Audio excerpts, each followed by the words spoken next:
আর আজকে তুমি নব্য জাহেলিয়াত 2024 সালে একবিংশ শতাব্দীর সূচন লগ্নে যারা আমার আল্লাহর সাথে খেলতে চাও, যারা আলেম ওলামার সাথে খেলতে চাও, বিনা অপরাধে ট্রাইব্যুনাল বানাইয়া মিথ্যা সাক্ষী বানাইয়া যারা আমার নিরাপদ মানুষগুলোকে হত্যা করেছ, তাদের সাথে খেলার জন্য আমার আল্লাহ যথেষ্ট। ঠিক কিনা বলো?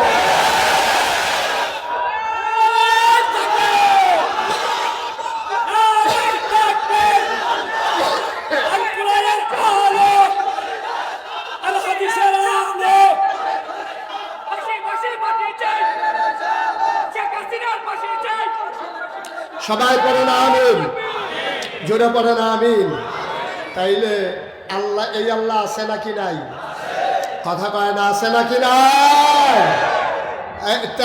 তার জিজ্ঞান না আসেনি? এই ওয়াজ বোধ উঠে পড়ছে রে, আমিন বলো, জোরে বলো।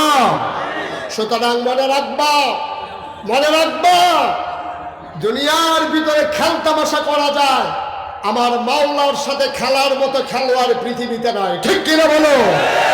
যারা ঘোষণা দিয়েছিল আনা রাব্বুকুমুল আ'লা, ওই মানুষগুলো যখন বিদায় হয়ে গেছে, তুমি আর আমি এই দুনিয়াতে খেলার চিন্তাও করবা না।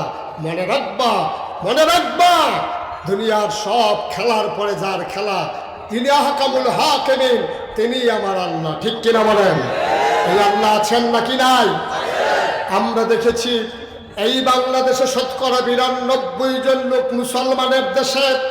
আমরা খেয়াল করে দেখেছি এই মুসলমানের দেশে একদল মানুষ বুদ্ধিজীবী নামের কলঙ্ক, ওরা বিভিন্ন টকশুন নামে সময়ে সময় ইসলামের বিরোধিতা করে। ঠিক কিনা বলো?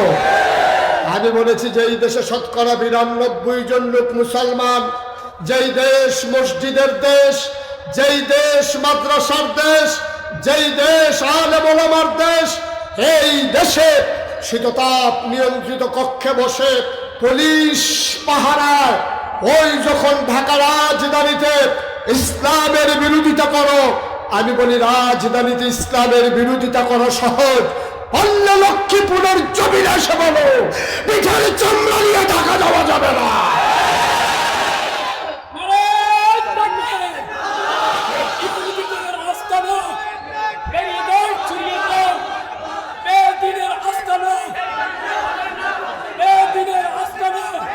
সবাই বলে রাখবেন বন্ধুগণ, স্বাধীনতা অর্জন করা সহজ, কিন্তু স্বাধীনতা টিকিয়ে রাখা বড় কঠিন।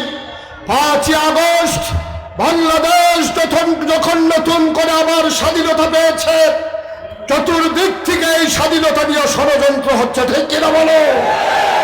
স্বাধীনতা অর্জন করতে গিয়ে যেমন করে আমার যুবকেরা বুক পেতে দিয়েছে পুলিশের বুলেটের সামনে, এই স্বাধীনতা রক্ষা করতে গিয়ে আবার যদি বুক চিতিয়ে দিতে হয়, তাহলে আমরা প্রয়োজনে জীবন দেব, বাংলার স্বাধীনতা ধূলিসাৎ হতে দেব না, দেব না, দেব না। ঠিক কিনা?